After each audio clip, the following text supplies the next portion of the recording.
Alright, my revolutionaries, welcome back.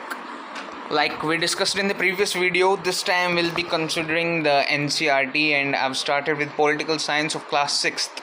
As you can see, it's written here clearly, class 6th, and this is our chapter 1. This is actually I've read the chapter 1 and I've just wrote down all the main point or whatever important matter there was in that chapter. I'll sum it all up, and this is what it amounts to, a single page. Yes, so your one chapter would be finished in one single page, imagine that now.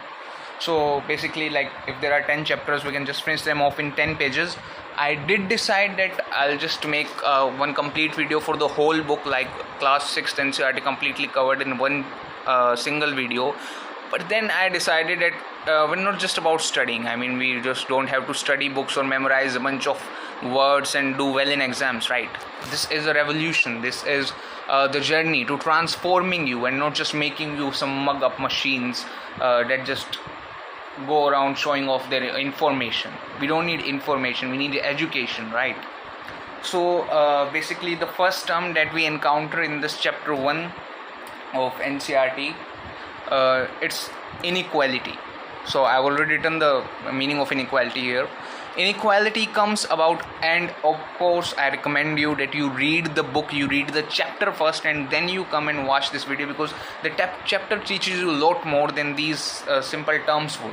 I've summed up these terms for you because you actually have to write these terms in the exam, right? You don't have to write what they actually mean, what the broader meaning or the broader significance of these terms.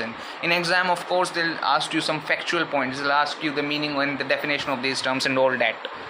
So that's why I've given it to you separately, so that you can do both of the things. But and that is equally that is why I'm recommending you, I'm highly strongly advising you that you do read the chapters. So our first term that is important from this chapter is inequality. Now inequality comes about, I've taken this exactly, the term inequality, its definition I've taken as it is from the book.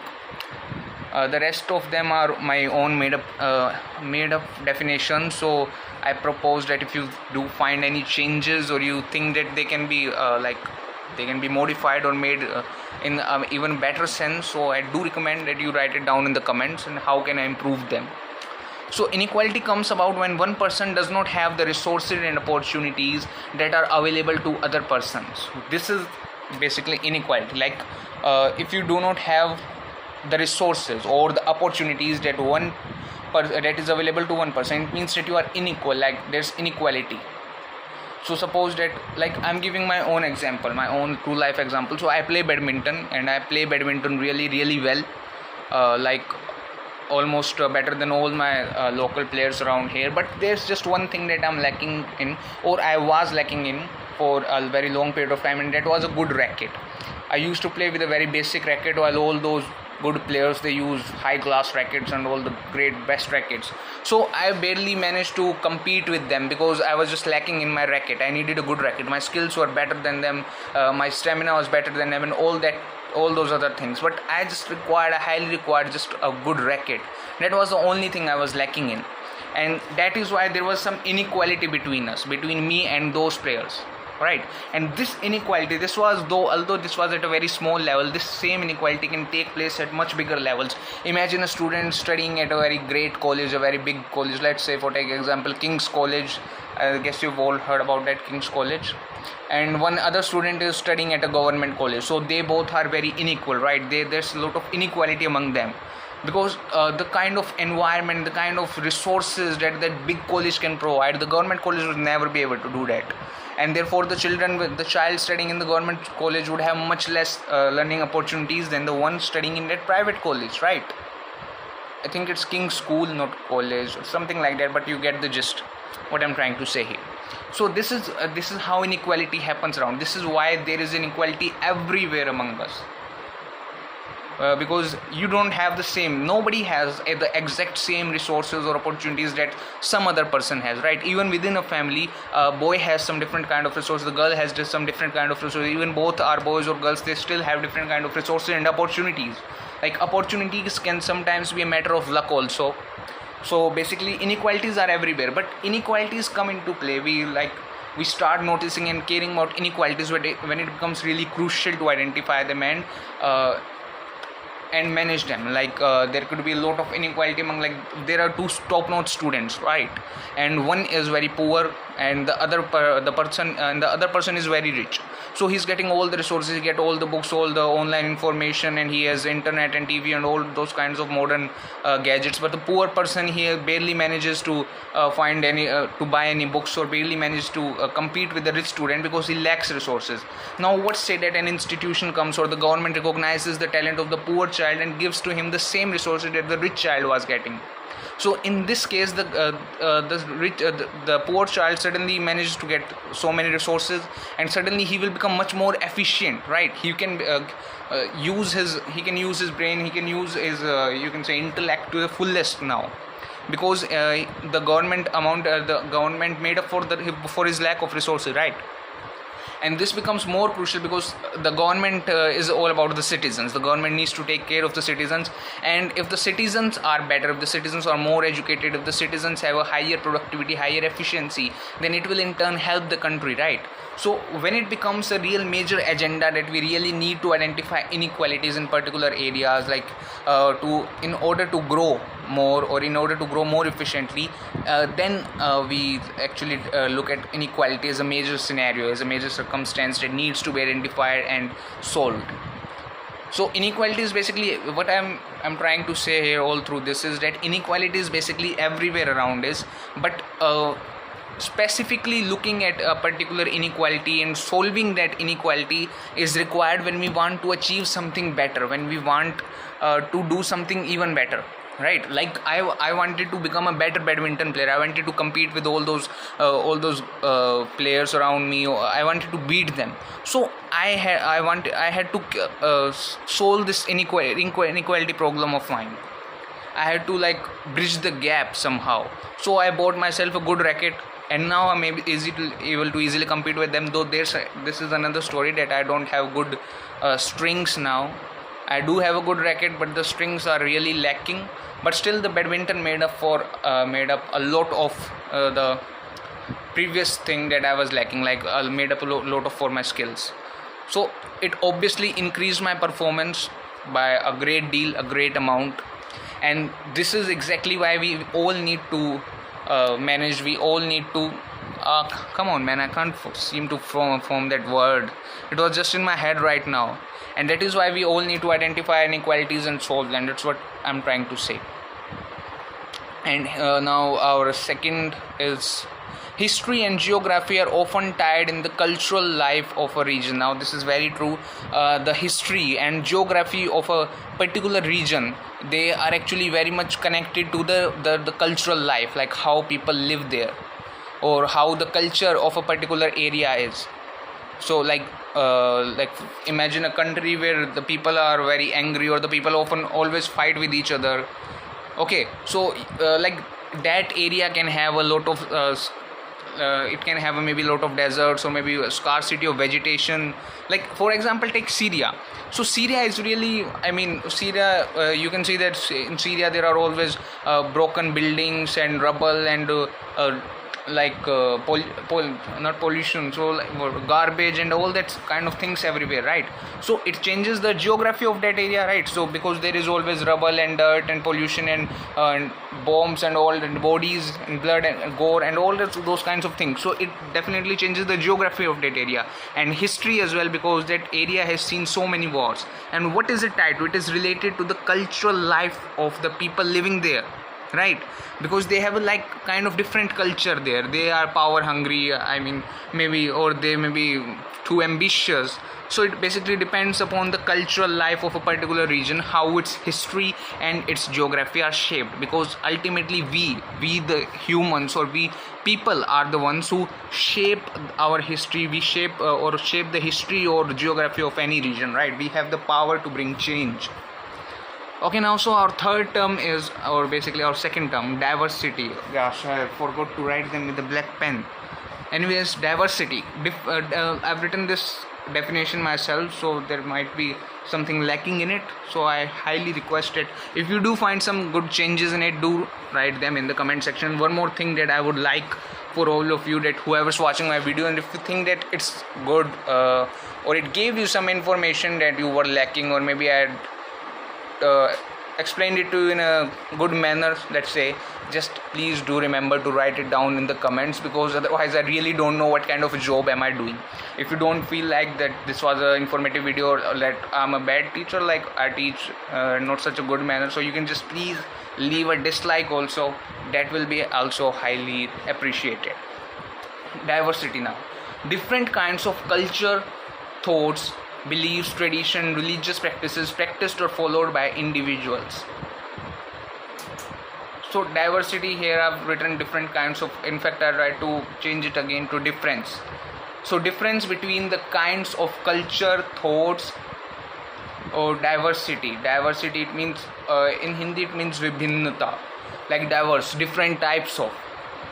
Okay, so to sum up it as a definition I've written is that different kinds of culture sorry, so different kinds of culture, thoughts, beliefs, tradition and religious, like different kinds of culture, like you can say how people live, or what kind of clothes they like to wear, or what kind of games they like to play. This forms a part of your culture. Then thoughts, like how people think, how people perceive other people. Beliefs, like you can have some made up belief that like there could be several beliefs, like our ancestors believed that the ghost lives on people trees, right? Like there are these kinds of popular beliefs. Then tradition means what has been followed for generations and generation, what has been passed down from one generation to another generation, that is tradition. And obviously religious practices practiced or followed by individuals. So different kinds of, like so many different kinds of these culture, thoughts, beliefs, tradition, religious practices, they make up our diversity. They are what make up diversity. Diversity means vibhinnata, right? So diversity, like this country is very diverse. It means it has different kinds of culture. It has different it has individuals who have different kinds of culture, thoughts, beliefs, tradition, religious practices. Okay, so diversity. I hope it explains it. I don't think I need to go in that much detail. I've already done the definition here, though I will modify it, I believe, because it does not seem so much fit to me as I could have done. Now unity in diversity, another one more important context. And do you know that this term was actually coined by Jawaharlal Nehru? This term was first coined by Jawaharlal Nehru in the whole world, I believe, at least that's what the book says, the term unity in diversity. So what does unity in diversity means? Unity in diversity is not such a simple concept that we may take it to be. It refers to the tolerance. Now this is my own made up definition, so there like it might not be all correct. It refers to the tolerance, acceptance and encouragement of people who practice one kind of beliefs or practices to people who practice a different set of beliefs. So what I'm trying to say here is that it refers to the fact that you tolerate, then you also accept and you encourage people who practice different beliefs and practices, like beliefs and practices other than you. So let's imagine that like you practice the, I don't know, like let's take the example of badminton again, or let's take the example of swimming. So let's say that you practice the butterfly stroke of swimming and somebody practices the freestyle swimming. Okay, but and you might think that the butterfly stroke is much better than all other swimming methods, and the other person might think that freestyle swimming is better than all the other methods, right? Like these are the differences between our beliefs and our actual practices. Like because I practice the freestyle method or butterfly method and the other person practices something different, so I tolerate it, that I do not mock the other person, I do not show him down, I do not point out that you are wrong, that is wrong. I tolerate him, okay, that whatever his practice is, I am not going to disturb him. So I have tolerated that person, right? And I accept it. I accept that, yeah, his practice might be good. I mean, maybe it's, like I accepted that, yeah, his practice is good.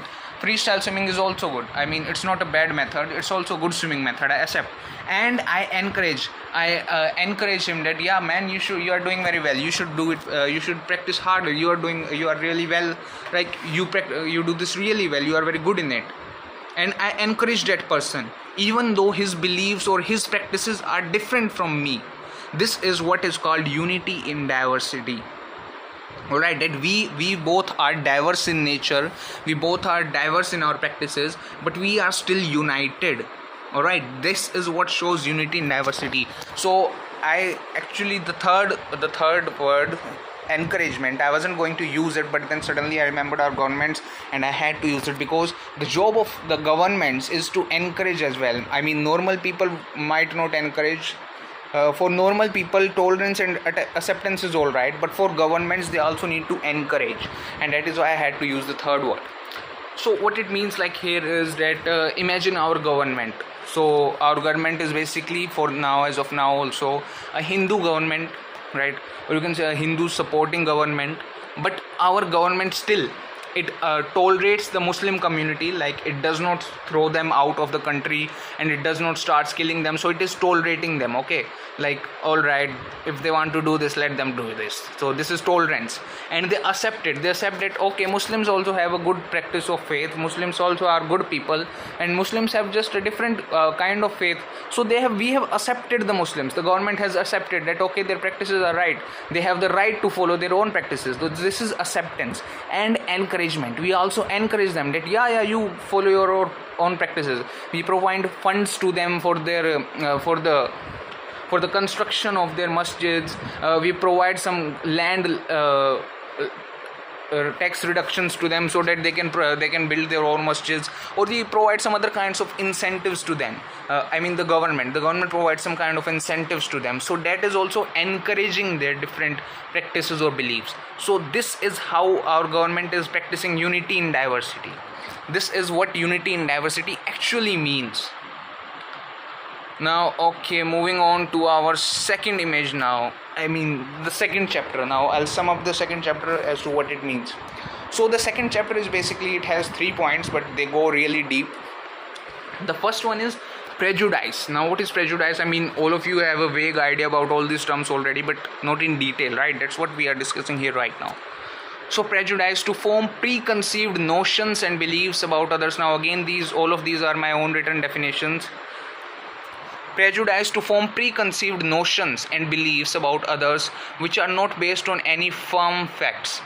Most often these are negative assumptions. So prejudice basically means to have some notion, some thoughts or some belief about other people, that this person, which are not based on firm facts. I mean, that just to assume, assumptions, to assume that this people, that person is like this, or that person is like this, or this person is like that, or that person is, I mean, same thing. So like assuming that so let's say that someone has a prejudice that all the poor people are thieves, or all the poor people are bad people. So this is an assumption, right? I mean, this is not based on any fact. There is no survey in the world, or like there is no certain criteria to judge that all the poor people are thieves or all the poor people have done bad acts. There is no survey in the world that can tell you that 100% of the poor people have done bad acts. And if you actually try to like go through this definition, that doing some bad act, I mean, it's related to poor people. So even rich people do bad acts, like, right? So like some people have this kind of misconception that poor people are all like they are thugs, and they are like I mean, they have a very rash behavior. So this is a prejudice. I mean, this is not based on any firm fact, right? This is not a fact that making you poor also make you rude or harsh, right? I mean, poor people are also sweet, right? Poor people also have a good nature. So this is not based on fact, but still many people, like, suddenly whenever they see poor people, they think that this person might be really rude, this person might behave in a barbarish manner and all that. So this is prejudice, to form a preconceived notion, like, I mean, without actually meeting that person, without actually making interaction with him, or without actually knowing him, just thinking in our own mind, believing by ourselves that this person is like this, or this person is like that, like have some kind of image, form an image of that person without actually interacting or knowing about him. And most often these images, these assumptions are negative. Now moving on to stereotypes. So stereotypes, a fixed or widely held image or representation of a person. So stereotype basically means a fixed or a fixed image or representation of a person. Okay, so what's the difference from between stereotype and prejudice? So prejudice means to form a kind of like a belief or personality, like that person must be like this. So prejudice can be like to a whole community, to a large scale of large number of people, but stereotype is basically to like a particular person, like stereotypical, you are stereotypical, or like no stereotypical, actually stereotype can also be to a group of people, but the best difference would be among them that the stereotype is a fixed image, like it is a kind of like it does not change over time. You hold that particular image. Prejudices can actually change. Prejudice is something like you have never met that person and you have never interacted with it, and you are just assuming in your own mind that that person must be really rude. Like sometimes you imagine, right? Sometimes let's say that you really like a girl. Okay, for boys this is that you really like a girl, and that girl is really really beautiful, like she is the class ballet, by ballet I mean that the class is most beautiful girl, but you just suddenly you haven't interacted with that girl, you haven't met her, you don't know her well, but and kind of image comes in your mind that if you try to talk to her, she'll be really rude and she'll try to say things to you and show you down and all that thing, right? So that is a prejudice. But imagine that you go to her and you just kind of start talking to her, or let's say that your seat is suddenly fixed behind her, and then you start interacting, you start chatting over time, and suddenly you realize that maybe the girl isn't that bad, maybe she's actually a good one, she's sweet, she's caring, and maybe she's not that haughty and proud, right? So basically this prejudice can change over time if you interact with person, or you get to know something about him. So prejudice basically can change over time, but stereotypes are fixed image or fixed representations of a person. They do not change even with time. Now third is discrimination. So what is discrimination? The act of giving some people preference or special treatment over others based on their personal feelings, beliefs, prejudices or stereotypes. So, right, so this is discrimination. Now what's the difference between discrimination, stereotype and prejudice? So prejudice and stereotype are both like personal beliefs and thoughts, like we keep them in our head, in our mind, in our head. We may express them but we don't specifically do anything about them. But discrimination is when we put them into act, when we actually act upon them, like you act upon them in a way which gives some specific person special preference, more preference or special treatment over some other person with whom you have a prejudice or a stereotype against, right? So let's say that for imagine we can take the widely discussed discriminative matter of caste, right? So caste is really the most disgusting thing that human society might have come about, because like caste system is actually very similar to what everyone around the world has been doing. Like this is similar to racism, or it is similar to upper class and lower class. But I say that caste discrimination is the worst form in all over the world, like of all the prejudices. And why is that? Now why is that? Because let's say racism. So racism is basically between different kinds of people. So they look different, and that is why you may assume that you may feel insecure, or you may feel like scared. So that's why you create a stereotype, or you create a prejudice against some people who look different from you, right? But caste system is actually based on people who look the same as you. They are actually same as you, and most of the time you cannot even tell the difference between who's an upper caste guy and who's a lower caste guy, but still you are discriminating them. You don't feel any sense of insecurity or any kind of fear or like anything against them, but still you are discriminating among them based on a particular belief that you don't even know whether it is true or not. So this is discrimination. Now let's imagine that you go to your school, right? You go to your school, you go to your college, and then suddenly imagine that people start misbehaving with you. Groups of people start coming and they start bullying you, they start kicking you in front of the whole class, like the whole class. I mean boys are always more like trying to depict their heroism and manly qualities in front of girls, right? But suddenly start imagining that you're being beaten in front of all those girls, that you imagine you'd be a hero guy to them, and you suddenly start getting your ass beaten around. and people start discriminating on you, even teachers. Then you go up to the teachers and the teacher says, so what, you deserved it, this is right, this is exactly what should happen to people like you. Then suddenly you turn up to your parents say that, come on boy, we cannot do anything about this is our fate, we are resigned to it. You go to maybe you go to a policeman, or you go to some other person that you think can help you, let's assume the principal, and the principal kicks you out of his office and says that this is what you guys deserve. And then you go to the police, maybe you have hope that the police will help me finally, they are the they are the people you can trust. But then suddenly the police in fact starts beating you and says that if those people hadn't done it to you, I would have done it myself, you idiot, who do you think you are, this is what would happen to people like you. Then finally your last hope, maybe the courts will do something about it. But in the courts also there's caste discrimination. You go to the judge, or you go to let's say a lawyer, and then you ask him to file a case for you, and suddenly the lawyer realizes, oh, you're a lower caste one, get out of here, who do you think will file a case for you, scumbag, you mongrel, what the hell are you doing here, do you want to dirty the court, and says things like this. Then what happens? All of the hopes, even the last of your hopes, they suddenly start breaking, right? They suddenly start crumbling up. You see no way out of it, you see no solution, you see no ray, your golden ray of hope. Everywhere you see around is darkness. You don't have any strength to get up, because who will you fight against? You cannot fight against the whole world, right? A single person fighting against the whole world, and you have no support, you have no one to back you up.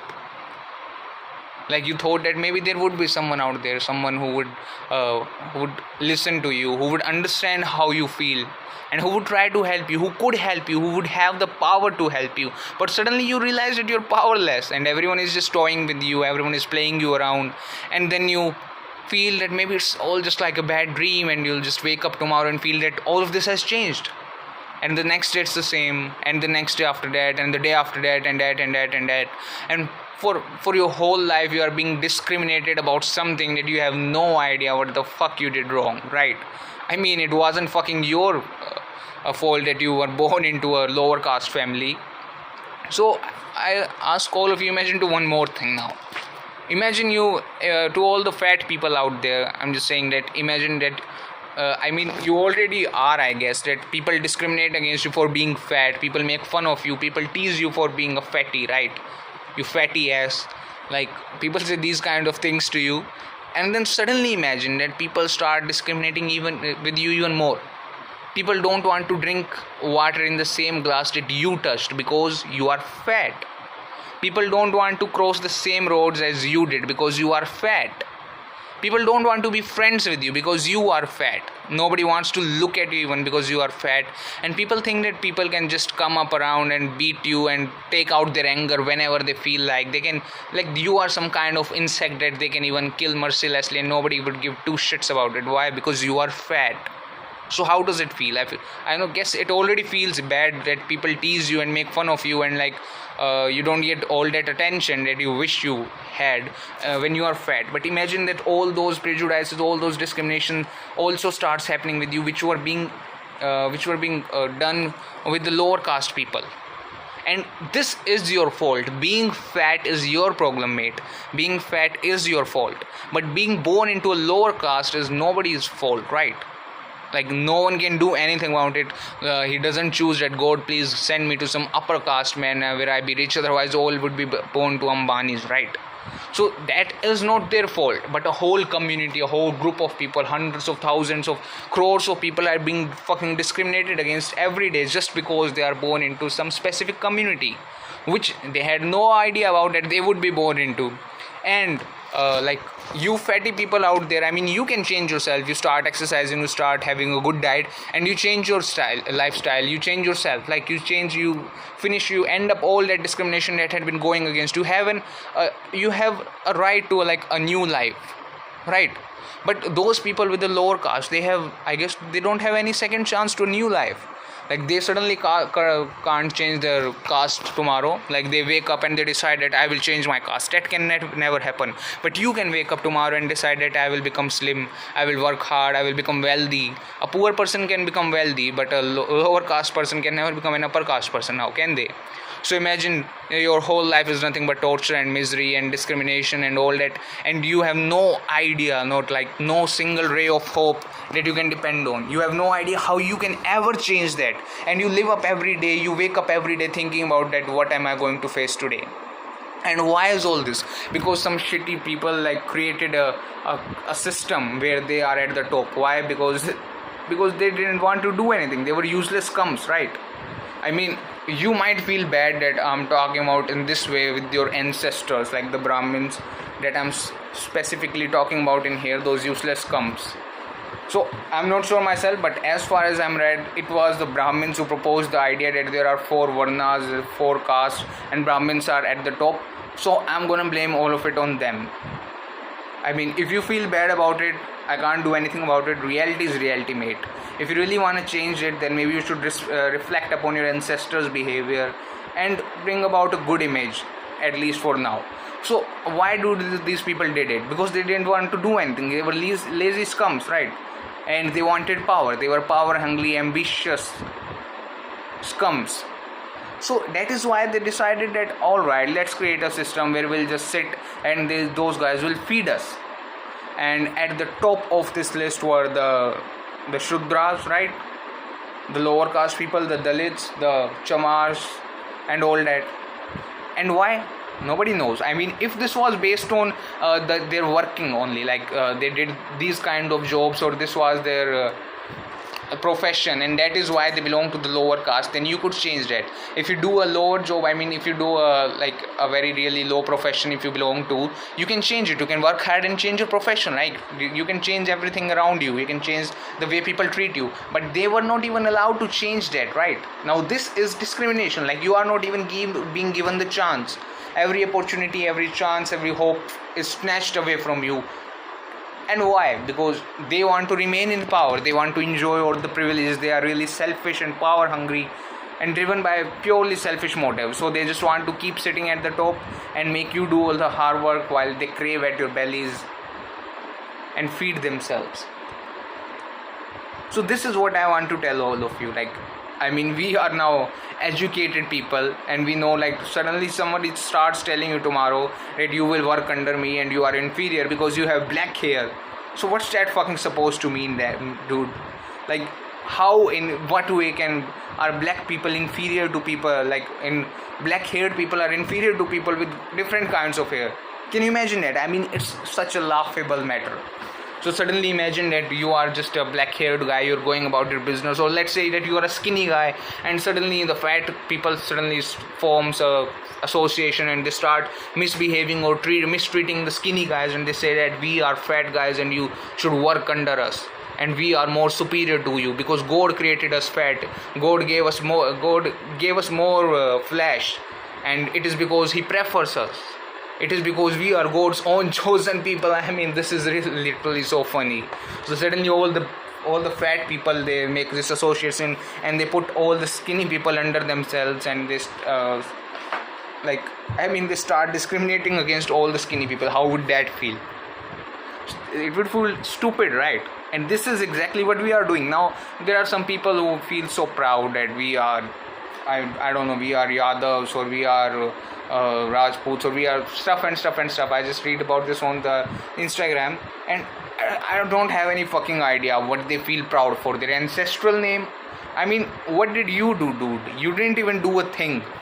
Up until now, you've been born in a privileged family. They've been feeding you, they've been taking care of you, they've been doing shits about you, and you haven't done you haven't improved yourself, you haven't done any single achievement, but still you're flaunting your name around as if you're the one who has created that legacy. I mean, if you flaunted your name about and in the respect of your ancestors, that I could understand, that you respect your ancestors because they have done so many great deeds or they made a name for themselves. But why the fuck are you bathing in their glory? I mean, they created this huge empire and now you're just flaunting their name around it. Oh yeah, I'm Yadav bro, I'm Rajput bro. I mean, this is all my family legacy because I'm gonna own it finally. and I didn't do anything about it, but still I'm gonna own it. So this is the same mentality that was hundreds and thousands of years ago, and we are still the same stupid uneducated folks.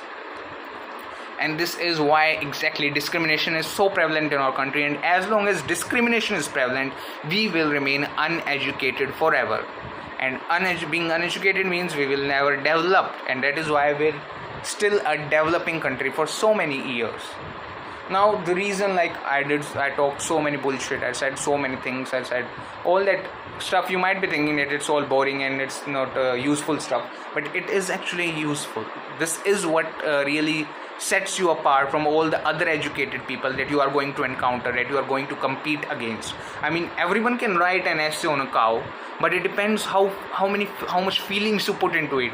How deeply do you actually understand a cow? How deeply do you recognize it?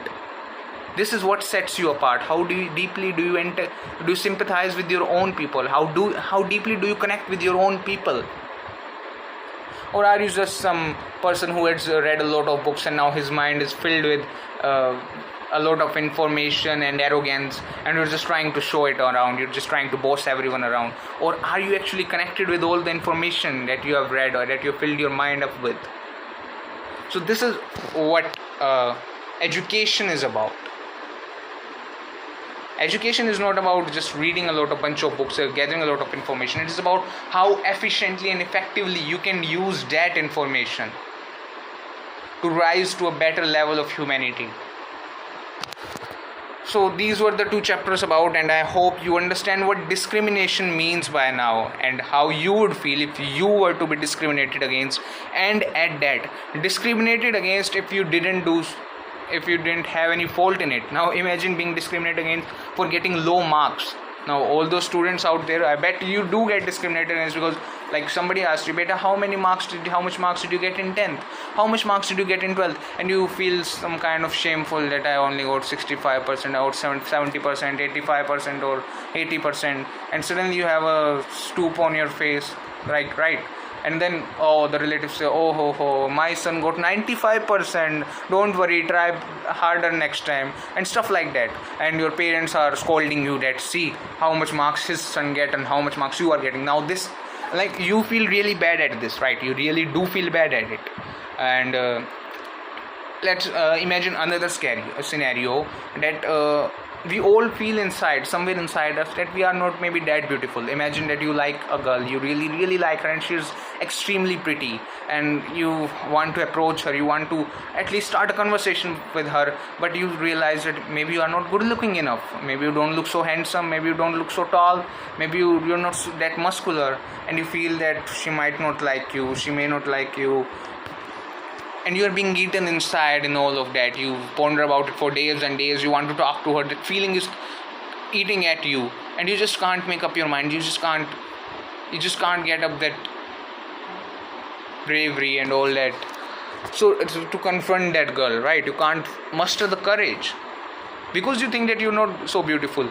Now imagine that there's a group of people and you're not so good looking, and they start discriminating against you, or they start saying that, or people don't want to be friends with you because you're not so good looking. Maybe let's imagine another guy there, and he's talking with all the girls because he looks really handsome, and all the guys want to be with him and talk with him, and you're not that good looking guy, and so nobody pays you 2 shits, nobody gives you any attention, and no girl is talking about you. You feel really discriminated, don't you? That just because he looks good, just because he was born with good looks and I wasn't, people are just going after him, everyone is interested in him. I wish I was also more handsome, I wish I was more better looking. Imagine that discrimination, right? Imagine that feeling.